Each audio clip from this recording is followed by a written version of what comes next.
ये ज्ञान हो जाने से ऋषियों ने, राजाओं ने गलतियां की, घर त्याग कर चले गए। वहां क्या मिल गया? क्या मोक्ष हो गया उनका? कबीर साहब कहते हैं डेरा डांडा खुश रहो, खुश रह लेना मोक्ष। जब तुम मानते हो ध्रुव प्रहलाद का भी उद्धार हो गया, फिर गृहस्थी में क्यों, क्या दोष? अब भक्ति है नहीं, सत्साधना से घर पे करो चाहे जंगल में कर लो, भक्ति से बात बनेगी। डंब करें डूंगर चढ़े अंदर जिन्नी झूल, और जग जाने बंदगी कराइयो वो वसूल बबूल। घर त्याग कर चला गया जंगल में, ऊपर बहुत ऊंचे से स्थान पर धुआं लगा कर बैठते हैं पाखंडी ढोंगी कि ताकि दूर तो दिखूं, मैं अब बैठ कर साधना कर रहा हूं, दुनिया मेरे पास आवर, चक्कर लगाओ और दान चढ़ाओ। तो परमात्मा कहते हैं डंब करें डूंगर चढ़े। डंब माने पाखंड, ढोंग करते हैं। डूंगर माने ऊंचे स्थान पर बैठ जाते हैं। दंभ करे डूंगर चढ़े अंतर जीनी झूल, जग जाने बंदगी करे। भोले श्रद्धालु जनता तेन समझाइयो भक्ति करे, ये वो वसूल बबूल। ये तो अपने अगत में कांटे बो रहा है, या साधना ठीक नहीं। एक बार एक भक्त कह रहा था कि मैं हरिद्वार से आगे ऋषिकेश में चला गया, और वहां पर कुछ व्यक्ति बैठे हुए थे जंगल के बाहर, और चर्चा चल रही थी कि यहाँ इस जंगल में एक बड़ा महापुरुष रहता है, तन पर कपड़े भी नहीं रखता है, एक केले की छाल से अपने गुप्तांगों को ढके रखता है, वो कभी किसी को दर्शन नहीं देता, और जिसको उसके दर्शन हो जाते हैं उसका बेड़ा पार हो जाता है। तो सुबह तांता लग जाता है, 10, 20, 50 लोग वहां बैठ जाते हैं दर्शनार्थ, कि कहीं इधर उधर आता रहता है। तो बता रहा था कि मैं भी वहां गया, पर एक उस दिन हम उसका मुख नहीं देख सके। आ रहा था, एकदम हमें देखते ही मुंह फेर कर जंगल की तरफ भाग गया, और दर्शन हो जाते तो बेड़ा पार हो जाता। अब पता चला हमारे को परमात्मा कहते हैं कि केले की कोपीन है। कोपीन माने केले की छाल से अपना ढका हुआ है, उसने लंगोट बाण बना रखा है। केले की कोपीन है फूल पान, पान माने पत्ते, फूल पान फल खाही, और नरक का मुख नहीं देखते, जो बस्ती निकट नहीं जाई। वो जंगल के रोज हैं,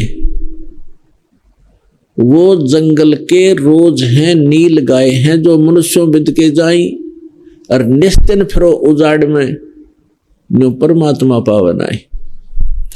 आप तो समझते हो कि ऐसा महापुरुष फूल पत्ते खाकर गुजारा कर रहा है, आदमी का मुख भी नहीं देखता, बस बस्ती में मांगने भी नहीं आता, और केले की कोपीन बना रखी है। तो उसके विषय में सूक्ष्म वेद में परमात्मा ने स्वयं बताया है कि केले की कोपीन है जो फूल पान फल खाही, और नरक का मुख नहीं देखते, जो बस्ती निकट ना जाए। वो तो जंगल के रोज है, नील गाय हैं, आदमी देख कर भाग लें, मानुष है वह। फिर उनसे क्या आशा करते हो जो तुम ते बिदक कर भागे हुए इंसान से? संतों के पास जावे, ज्ञान सुनावे, विधि बतावे, बुराई से छूटने की विधि बतावे, पल पल में उनकी साधना को सुरक्षित रखने का उपदेश देवे, वो होते हैं संत। कहते वो जंगल के रोज हैं, जो मनुष्यों बिद के जाही, और निस्दिन फिरो उजाड़ में, दिन रात धक्के खाओ उस उजाड़ जंगल में, जो भगवान पावन आए। भगवान पाने के लिए कहा कि डेरे डंड खुश रहो, खुश रह लेना मोक्ष। और ध्रुव प्रहलाद भी पार हो गए। फिर ध्रुव प्रहलाद का उद्धार मानते हो आप, जितना भी उनका हुआ, तो फिर तुम घर छोड़ के क्यों भागते हो? वहां किस क्या खोजा तुमने? तो यह परंपरा किसने लाई जो तुम जंगल में धक्के खाने वालों को एक तो बता दो जो पार हुए हो? तो इस प्रकार हमारे को लोक वेद ज्यादा सुनाया गया, और हम कथाओं से प्रभावित भी प्रेरित भी होकर के भाग जाते थे। परमात्मा मिलेगा भक्ति सत साधना से, चाहे उसको कहीं कर लीजिए और कैसी वेशभूषा में कर लीजिए, तो वो साधना इस दास के पास उपलब्ध है। उसका लाभ उठाना चाहिए। आप सभी पूरे विश्व के लिए रास्ता खोला है भगवान ने। अब कब जागेगा ये मानव देश?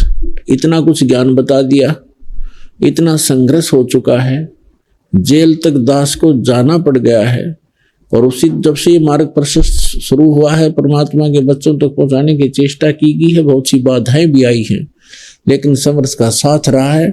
आपके ऊपर एक विशेष रजा है भगवान की। आप भी समझो, और जो भी आपके संपर्क में आवे उस भाई बहन को समझाने की चेष्टा करो, सबका उद्धार होगा। और बाद में देखना, वो व्यक्ति भी नहीं भूला जाएगा उस आपसे जिसने आपको या कोई पुस्तक दी हो या कोई सीडी दी हो या वैसे चर्चा करके आपका मन इधर डाइवर्ट किया हो। वो व्यक्ति भी याद रहेगा कि वो कौन सा सुथरा दिन, अच्छा दिन प्राप्त हुआ था कि उस भक्त ने, उस बहन ने या भाई ने मुझे रास्ता दिखाया था।